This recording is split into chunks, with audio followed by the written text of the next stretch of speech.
Is there cause for worry in the Liverpool camp given the recent results? Problems at Liverpool seem deeper than we may have thought at first. They have problems players on the team. I still don't know who this Chelsea team is. I don't know what their best 11 is. I don't think Maresca knows either. What is your starting lineup for Chelsea? That's the million-dollar question.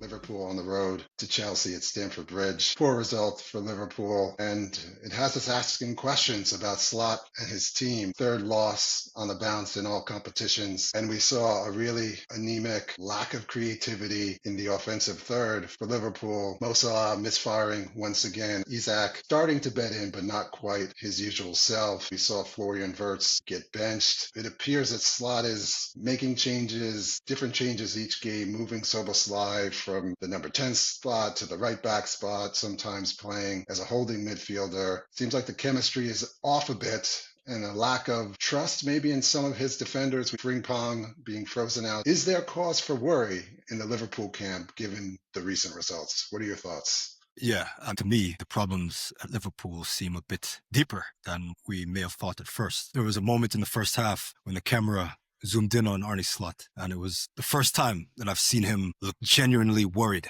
confused. For a manager who is usually cool, calm, collected, and quite unemotional, was telling. When you look at this Liverpool performance and the performances that they've had all season, it's starting to become clear that they have problems all over the pitch. And you were right to mention Arne Slot shuffling players around, players being played out of their natural position, has seemed to be a force of disruption for the team. Defensively, you have Konate, who looks like he has his foot out the door. He looks very unfocused. The fullbacks, Frimpong seems to be on the outskirts, doesn't seem to have the full trust of his manager. Connor Bradley is, in my view, not a top-class fullback. Kirkez has had a pretty rough start to the season. And you have Szoboszlai, who's been playing in and out of the fullback position. As good of a job as he's done, he just doesn't have those natural defensive instincts and that awareness in that position. So on occasion, he gets exposed. And when you get exposed at this level, it's costly.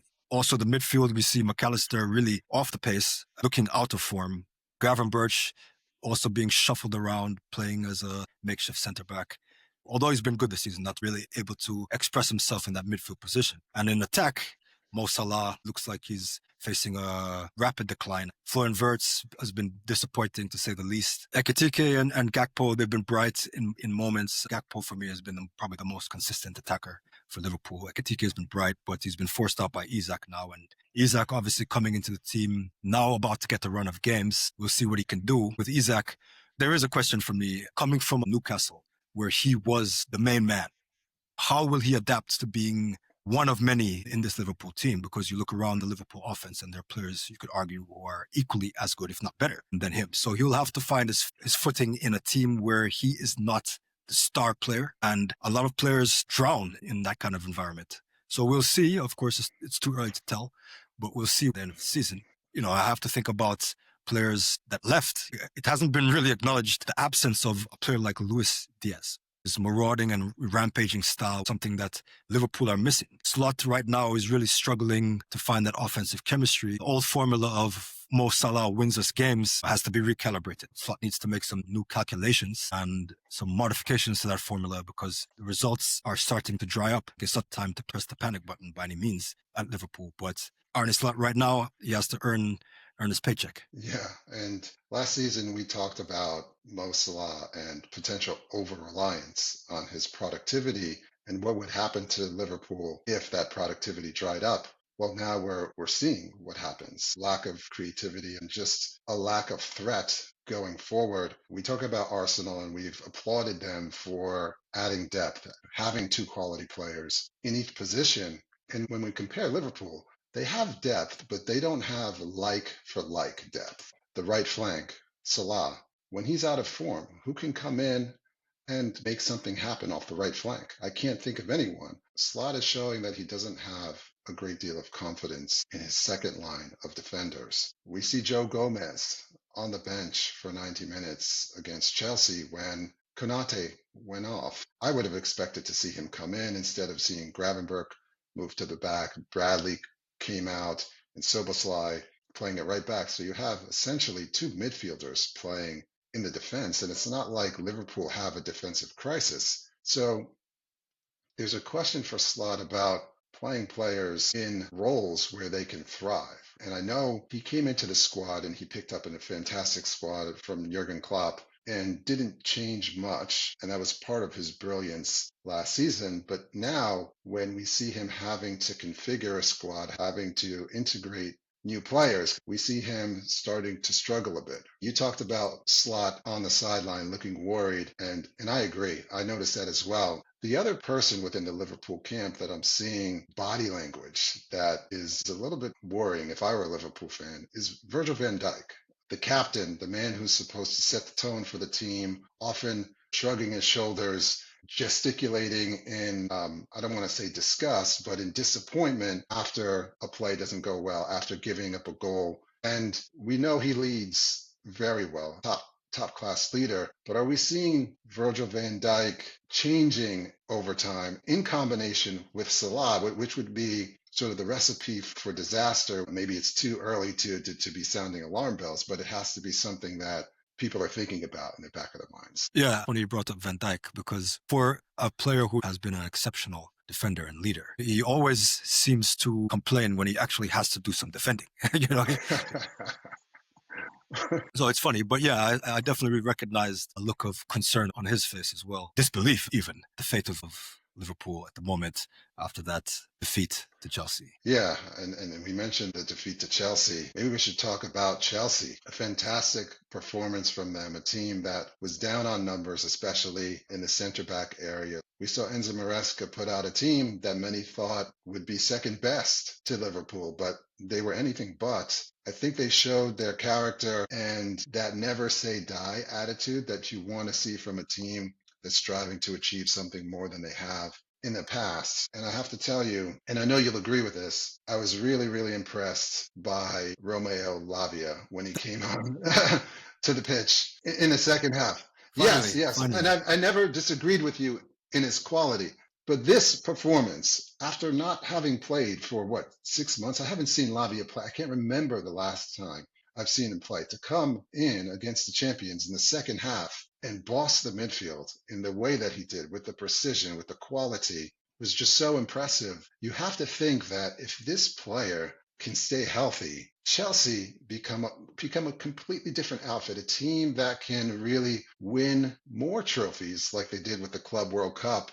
I guess what was your takeaway from Lavia, and what else did you notice from Chelsea? I really like what Maresca did with his lineup. Although his hand was forced due to injuries and disciplinary issues, I thought it was really savvy bringing Reece James back into the back four. He sometimes plays in the midfield and has done so with good effect. But he brought him into the back four, started him with the young Acheng Pong and Badia Shield, and allowed him to kind of marshal the back, give the back that leadership that I've been questioning. Thought that was a really savvy move from Maresca. Caicedo, for me, we had this debate about Lavia and Caicedo. We can revisit that maybe when Lavia gets a run of games. But for me, Caicedo was stellar. And it's one of the best performances I've seen from him. Really bossing the midfield with that signature blast of his from outside the box. Obviously, one for the highlight reels. I also thought Garnacho was really bright. I thought he provided an outlet for Chelsea and took Conor Bradley to town. Yeah. Saw Conor Bradley picking up a yellow and having to come out halftime. And I thought the substitutes were bright as well. Obviously, Estevao looked vibrant on his introduction and obviously seized his moment to get the winner. The one thing I will say is João Pedro is on the periphery of things. And I think that's an issue for Chelsea that they need to figure out, how to get him involved in the positions where he can be more dangerous. Once they figure that out and they have some players back, obviously the big omission was Cole Palmer. They're a handful and can compete with the best of them. I will say, though, as good of a result as it was, and it was a great result for Chelsea, one that they will take confidence from going forward. Even though they have a lot of talented players on the team, I still don't know who this Chelsea team is. What is their best 11? I don't know what their best starting 11 is. And I don't think Maresca knows either.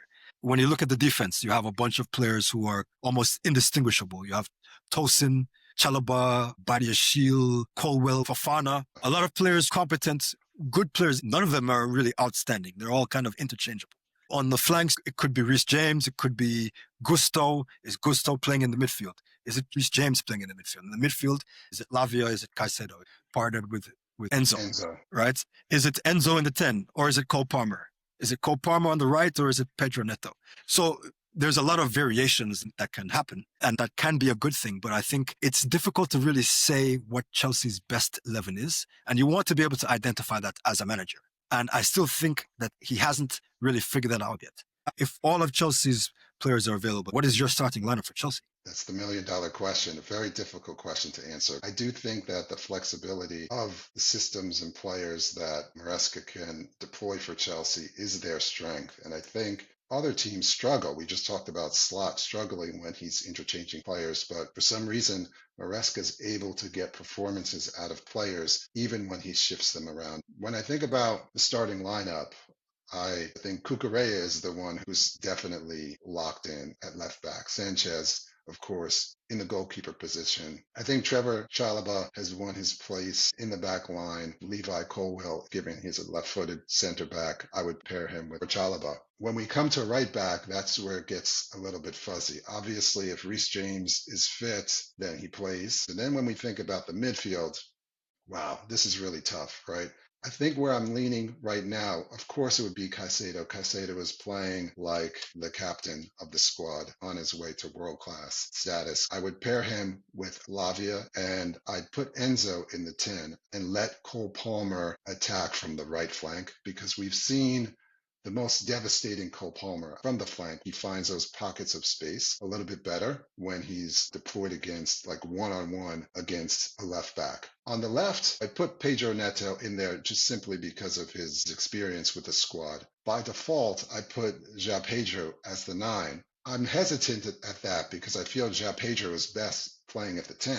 At the same time, I'm not convinced that when Liam Delap comes back, and even if he's fully fit and firing on all cylinders, that he is actually good enough to be in the first 11. I think he's a player you bring in off the bench when things aren't going well. He's very positive, very direct, and that's what you need when the legs are a little bit tired. But that would be my first 11 for Chelsea. Do you agree or disagree with that? Yeah, I completely agree. I thought you were going to leave Lavia on the bench. So, that would have been my selection, obviously, with Lavia being partnered with Caicedo. I agree Enzo is best in the 10 and Cole Palmer is out on the right. I think that gives you a very good balance. Enzo's work rate in the middle is why I put him in there. And Cole Palmer, wherever you put him, he's going to produce. Lavia, Caicedo, and Enzo is the best trio in the middle of the park for me.